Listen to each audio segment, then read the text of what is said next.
Modern education system या फिर गुरुकुल? गुरुकुल। गुरुकुल, वो क्यों? प्रभु जी, क्योंकि हमारी संस्कृति जुड़ी हुई है उससे, मतलब हमारे सारे शास्त्र वगैरह पढ़ने को मिलते हैं जो कि आज के टाइम में नहीं है वैलिड मोस्टली। मतलब आप सिलेबस पूरा करो स्कूल का तो वो मतलब पूरी संस्कृति नहीं है। हम जो जुड़ पाते हैं संस्कृति से जुड़ पाते हैं वो गुरुकुल की मदद से। अकॉर्डिंग टू आप अपना ओपिनियन रखिए। हाँ, गुरुकुल क्योंकि उसमें प्रैक्टिकल थिंग थी ना, अभी तो सारी बुकिश थिंग हो रही है। That's why. देखिए, देखा जाए तो आजकल की एजुकेशन अगर देखा जाए ना, वो काफ़ी डैशिंग है, काफ़ी चमकदार है, तो काफ़ी अट्रैक्टिव भी है। बट अगर हम अपनी लाइफ देखें तो क्या वो एजुकेशन रिसीव करने से हमारी लाइफ फ्रूटफुल हो रही है? तो अगर मैं लोगों को देखूंगा तो मेरा पर्सपेक्टिव फिर जवाब जो होगा वो उतना अच्छा नहीं आ पाएगा, क्योंकि लोग पढ़ने के बाद एटॉम बम बना रहे हैं। मतलब लोगों ने इतनी मेहनत करी और जाके बम बनाया जो मनुष्यों को मार रहा है, तो ये चीज़ गलत है। अगर हम साइंस में डेवलप कर रहे हैं तो वो हमारे हेल्प करना चाहिए, ना कि डिस्ट्रक्शन। तो पहले की जैसे ज़माना हुआ करता था, वैदिक सिस्टम में लोग एजुकेशन रिसीव करते थे, उस एजुकेशन का यूज़ करके लोगों का भला करते थे और कोशिश करते थे कि ज़्यादा से ज़्यादा लोग भगवान से जुड़ें। तो ये मेरा ओपिनियन है कि वैदिक नॉलेज जो है वो यहाँ पे है और आज की एजुकेशन यहाँ पे है। If in today's world we see like of modern education, we have a lot of indisciplinary actions, which is not good for the today's youth. But as considered of earlier times, the Gurukul had proper discipline, sleeping early, waking up early. So that's the important part. That's the important part of an individual's life.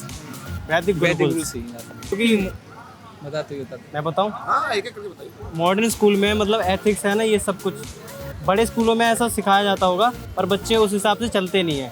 पर वैदिक गुरुकुल में बिल्कुल अच्छे से सिखाया जाता है ये सब कुछ कि कैसे अनुशासन में रहते हैं, और हमारे धर्म से भी जोड़ा जाता है इसमें।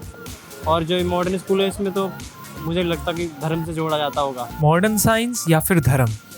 पूरे धर्म को चुनूंगा मैं तो, क्योंकि साइंस तो कहता है कि भगवान नहीं है, तो फिर नहीं तो साइंस ही तो हमारे मतलब हमें धर्म में पढ़ाते हैं ना कि साइंस भी है उसी से। जैसे मैं चरक के महान ऋषि हुए हैं तो उन्होंने बताया, तो वो भी तो साइंस से जुड़े हुए हैं, तो उसमें कोई वो है।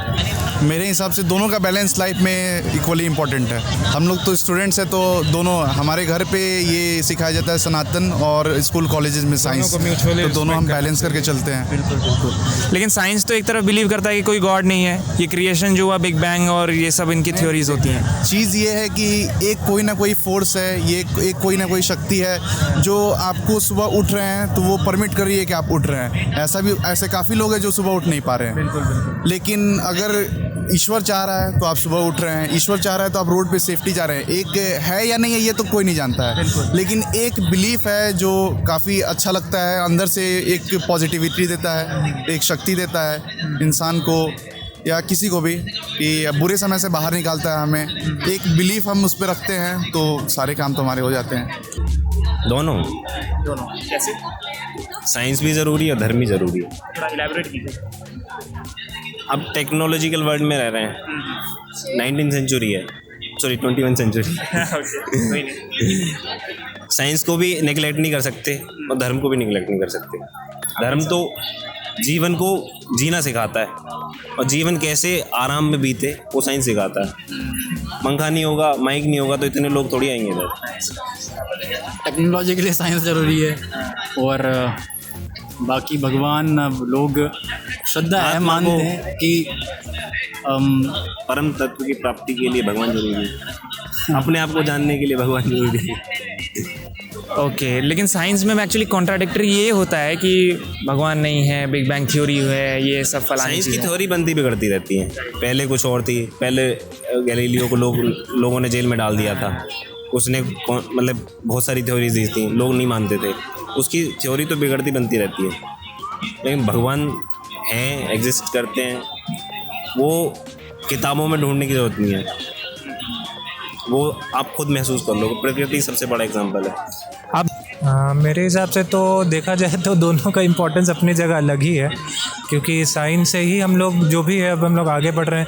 लेकिन अगर देखा जाए तो धर्म भी उतना ज़रूरी है, क्योंकि देखा जाए तो वो एक वे ऑफ लाइफ है।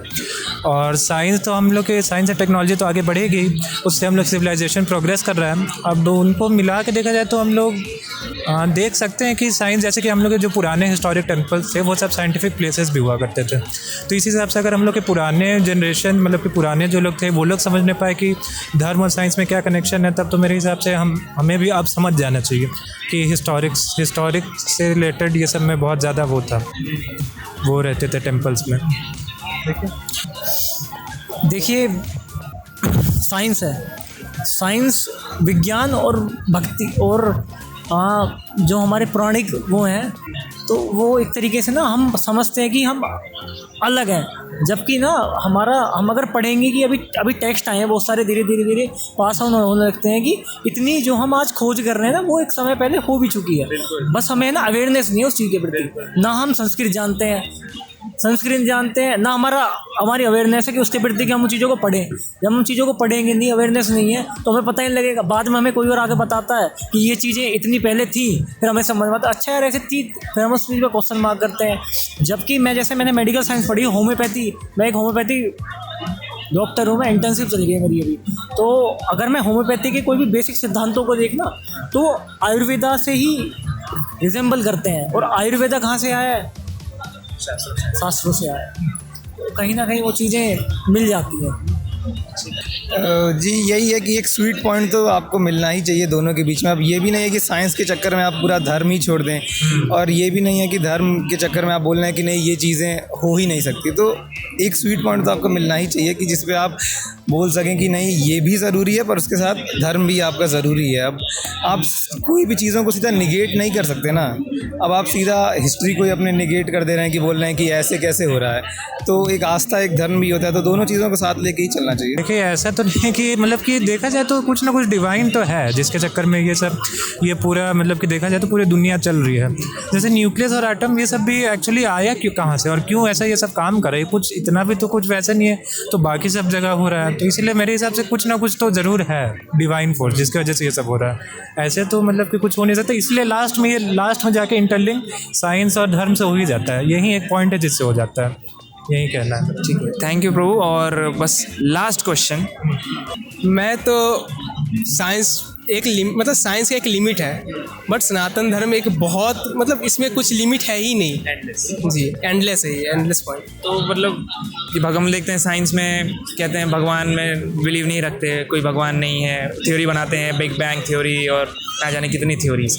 तो इस पे हम क्या आपको लगता है कि साइंस कभी हमारे धर्म से मैच कर पाएगा? कभी नहीं, कभी नहीं, कभी नहीं। दोनों की अलग अलग महत्वपूर्णता है, हम इसको दोनों को मिक्स नहीं कर सकते। लेकिन फिर हमारा धर्म में भी काफ़ी साइंस में है, जैसे आयुर्वेद हो गया, और काफ़ी हम लोग सुनते हैं ना पहली सर्जरी हमारे ऋषि मुनि में से किसी ने की थी, मुझे याद नहीं एग्जैक्टली, बट तो फिर हम चरक ये दोनों जी, तो हम कैसे नहीं जोड़ सकते इन दोनों को आपस में? बिल्कुल जोड़ सकते हैं, लेकिन मॉडर्न मेडिसिन की अलग अपनी मतलब अलग पहुंच है, हमारे धर्म शास्त्र की अलग पहुंच है।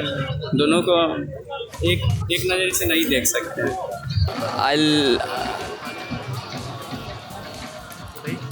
कॉन्ट्राडिक्टरी क्वेश्चन है, मतलब सॉरी कॉन्ट्रोवर्शियल क्वेश्चन है, but what's your take on? आप अपना टेक बताइए। Of course I am a BTech student, so I will favour science yeah. I am not neglecting bhakti, but with bhakti we can move forward with science.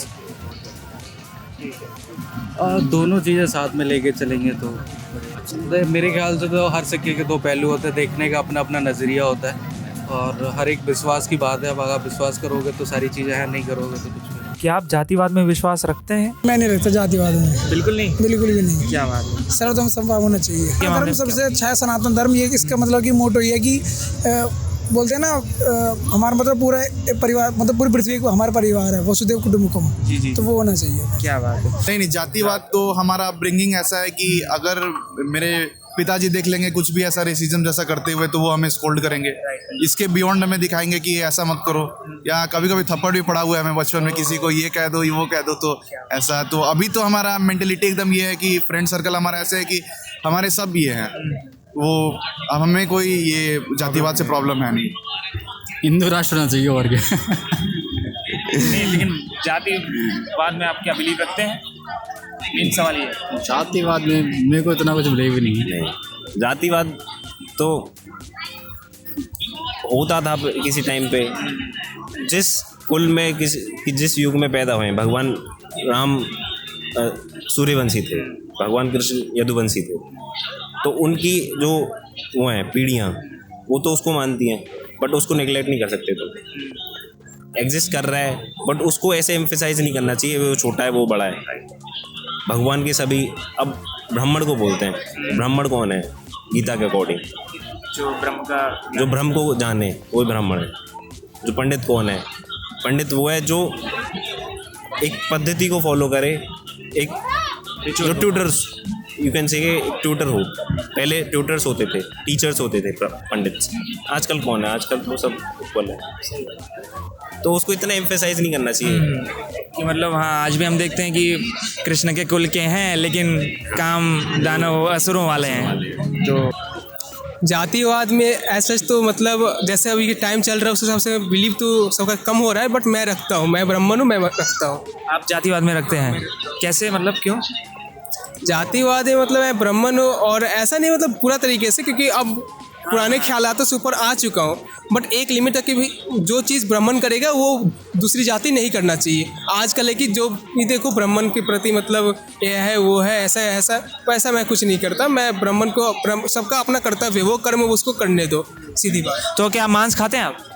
मांस तो खाते हैं, लेकिन फिर तो ये ब्राह्मण के कर्मों के खिलाफ हो गया ना? वो खिलाफ है, मैं मानता हूँ। तो फिर ये कैसे आप अपने आप को ब्राह्मण अभी भी सिद्ध कर सकते हैं? तो धर्म भ्रष्ट हो गया आपका ना? वो तो है, मैं मानता हूँ। थोड़ा आपका जातिवाद का ये सिस्टम थोड़ा डगमगा गया है। हाँ, तो ओके।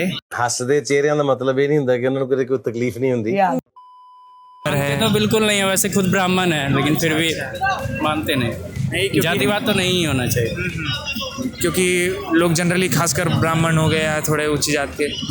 देखिए, मैं मानता हूँ कि जातिवाद एक रॉन्ग कॉन्सेप्ट है। जब वर्णाश्रम सिस्टम हुआ करता था तो वो एक स्ट्रॉन्ग फंडामेंटल्स के साथ हुआ करता था, बट अभी जिस हिसाब से लोग जातिवाद को मानते हैं वो बहुत गलत तरीका है, और मैं नहीं मानता कि किसी को जातिवाद करना चाहिए। मैं पर्सनली लेकर बताऊं तो मैं कास्टिज्म पे नहीं, कास्टिज्म पे नहीं बिलीव करता। कास्टिज्म में बिलीव नहीं करते। आपके हिसाब से सारा हिंदू एक है? हमारे हिसाब से सारा हिंदू नहीं, हमारे हिसाब से सारे जो ह्यूमन हैं उनका कोई कास्ट नहीं, वो होमोसेपियंस हैं। और हम नहीं बिलीव करते। हम नहीं करते, बट लोगों ने फैला रखा है। तो गाड़ी पे आपने भी लिखवाया कहीं? नहीं, हमारी गाड़ी में गाड़ी में हमारा जो नाम जैसा लिखा काम करता है उसकी वैसी कास्ट होती है। Yes, thank you, very nice. इस वीडियो के माध्यम से हम किसी को ऊंचा या नीचा नहीं दिखाना चाहते। इस वीडियो के माध्यम से हम केवल यह जानना चाह रहे थे कि हमारा यूथ आखिर कितना अवेयर है अपने धर्म के प्रति, अपने कल्चर के प्रति। और इस वीडियो में हम देख सकते हैं कि वाकई में काफ़ी अवेयरनेस हमारे सोसाइटी में, हमारे यूथ के अमंग एग्जिस्ट करती है, लेकिन कई जगह है जहाँ पे अभी भी इम्प्रूवमेंट की आवश्यकता है, जिसको हम धीरे धीरे अवेयरनेस फैलाकर दूर कर सकते हैं। तो वीडियो अच्छी लगी तो लाइक कीजिएगा, तो शेयर करिए ताकि ये ज़्यादा से ज़्यादा लोगों के पास पहुँचे, और चैनल को भी सब्सक्राइब ज़रूर कर लीजिएगा।